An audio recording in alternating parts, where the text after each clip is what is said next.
Alors, nous reprenons le cours de trigonométrie où nous en étions. Je reprends au début du grand 3 qui concerne le sinus et la tangente d'un angle aigu dans un triangle rectangle.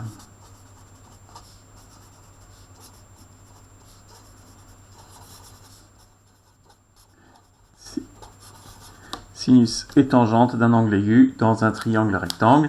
Et on commence par les définitions.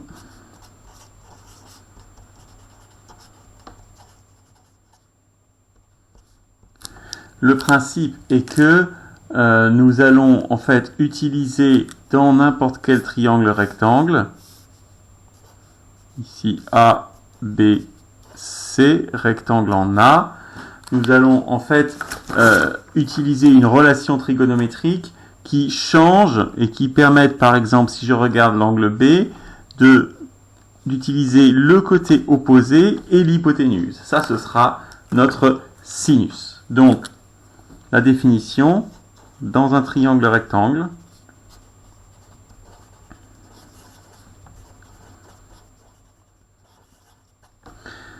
on appelle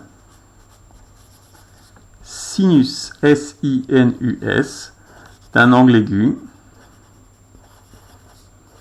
On appelle sinus d'un angle aigu le rapport, alors qui se note S-I-N, sinus de l'angle, est égal à la longueur du côté opposé, je vais le mettre en couleur, opposé à cet angle sur la longueur de l'hypoténuse.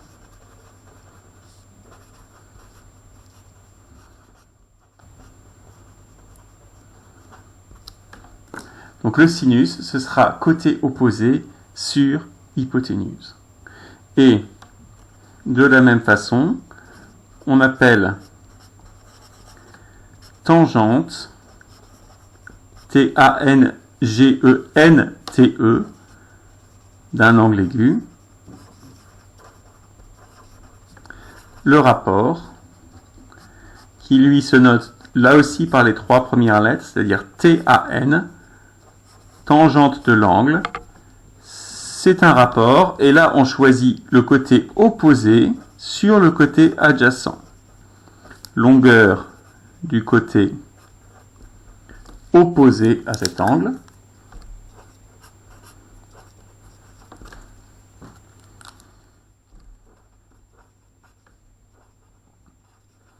sur longueur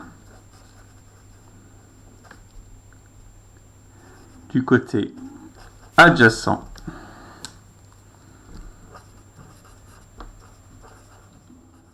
à cet angle.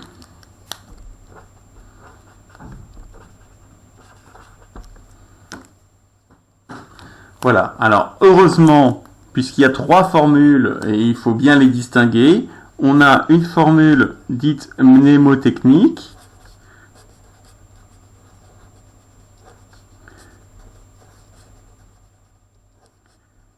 alors mnémo, M-N-E-M-O, c'est la mémoire, et donc la formule que l'on apprend de nos jours, c'est celle-ci. Alors C, S, T pour cosinus, sinus, tangente, mais en fait, on va ajouter les initiales du numérateur et du dénominateur, et on dira K-SO-TOA. K-SO-TOA, plus précisément, ce qui veut dire que le cosinus, c'est adjacent sur hypoténuse, que le sinus, c'est opposé sur hypoténuse, et que la tangente, c'est opposé sur adjacent. Voilà, ça c'est très important de connaître et de savoir retrouver les valeurs du cosinus et du sinus et de la tangente dans un triangle rectangle. Donc évidemment, on va regarder un exemple. Dans ce triangle qui est là,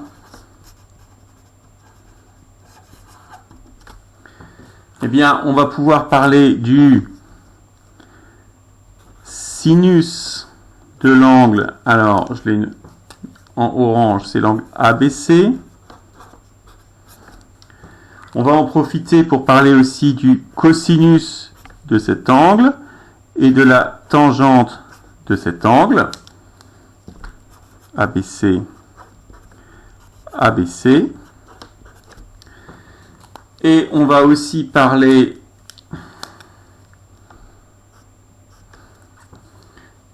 de l'angle ACB, donc le sinus, le cosinus et la tangente. Cette fois-ci, l'angle c'est ACB.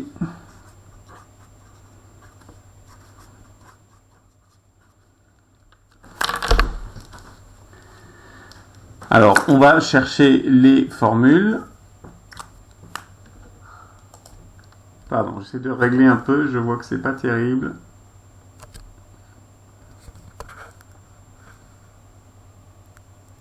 Voilà, ça va être mieux comme ça. Excusez-moi. Donc, pour le sinus, SO, c'est opposé sur hypoténuse. Donc, quand je parle de l'angle B, le côté opposé, c'est AC, alors que l'hypoténuse, c'est BC.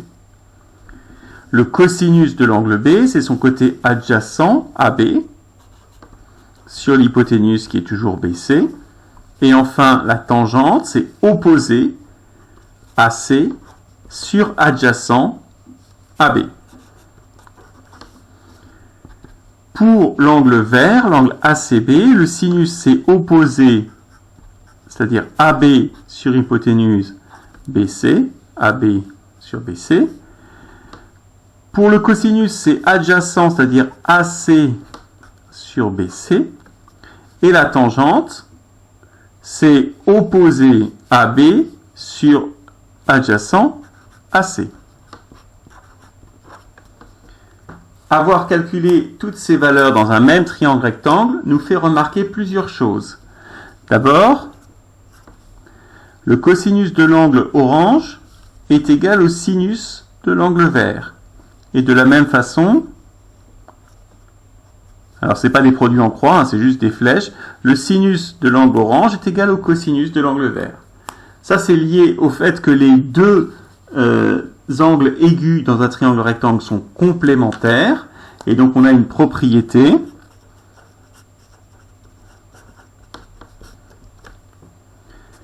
dans un triangle rectangle.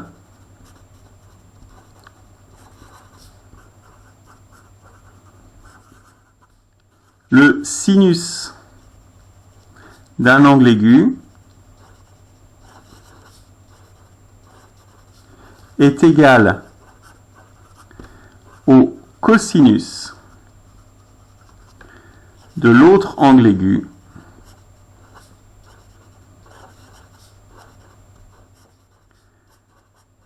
qui lui est complémentaire.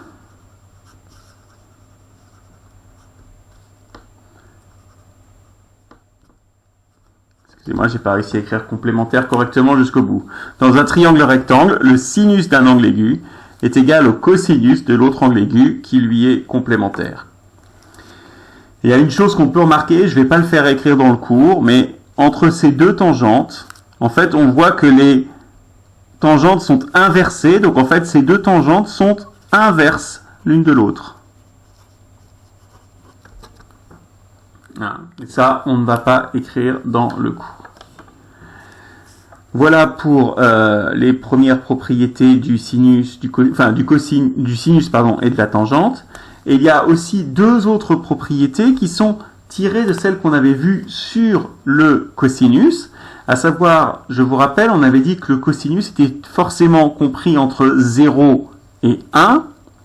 Parce que d'abord, c'est un rapport de deux longueurs, donc positif sur positif, ça fait du positif, et que l'hypoténuse, BC, est le plus grand des côtés. Donc on divise un côté par un côté plus grand, c'est plus grand que 1.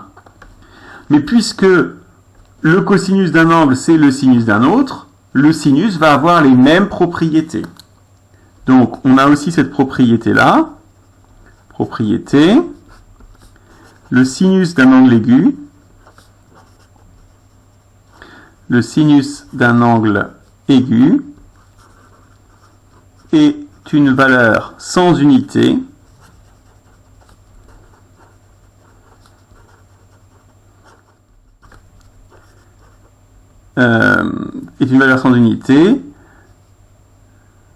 entre 0 et 1. C'est-à-dire qu'on va écrire que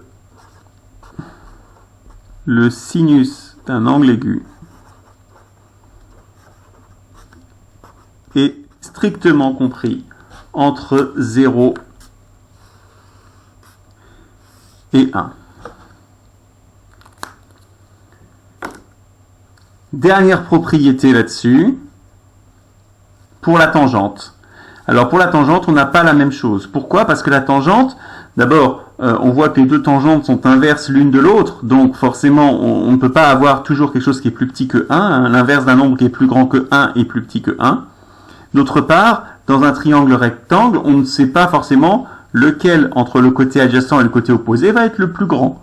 D'ailleurs, il y a des cas où ils sont de la même longueur, puisqu'il existe des triangles rectangles isocèles. Donc sur la tangente, la seule chose qu'on peut dire, c'est que la tangente d'un angle aigu reste elle aussi sans unité, et c'est une valeur positive. La tangente d'un angle aigu est un nombre positif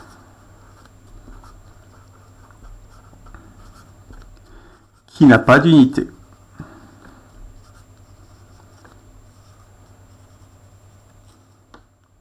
Voilà pour les premières propriétés et la définition. Donc ceci est à reprendre et à mettre dans votre cours.